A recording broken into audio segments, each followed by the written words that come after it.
importante l'iniziativa a Santo Stefano Quisquina, si parte col 25 aprile. Sì, quest'anno abbiamo avuto l'onore di organizzare, siamo stati coinvolti dalla Prefettura, dalle forze dell'ordine tutte, la manifestazione istituzionale e provinciale del 25 aprile si terrà a Santo Stefano Quisquina.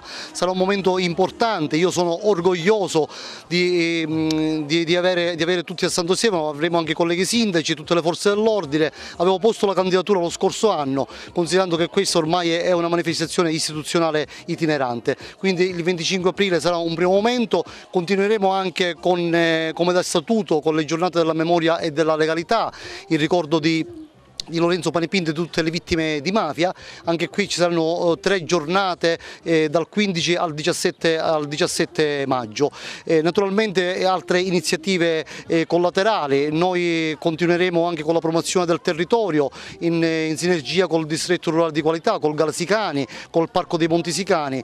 Organizzeremo anche quest'anno la 20ª edizione del Quisquina Cheese Festival e la 20ª edizione della Sagra del Formaggio. Un momento per dare continuità a quanto abbiamo fatto in termini di promozione al territorio e di valorizzazione dei nostri prodotti agroalimentari. Siamo stati a Milano alla Fiera Fa la Cosa Giusta la settimana scorsa e vogliamo continuare questo percorso virtuoso per dare sostegno alle nostre attività produttive.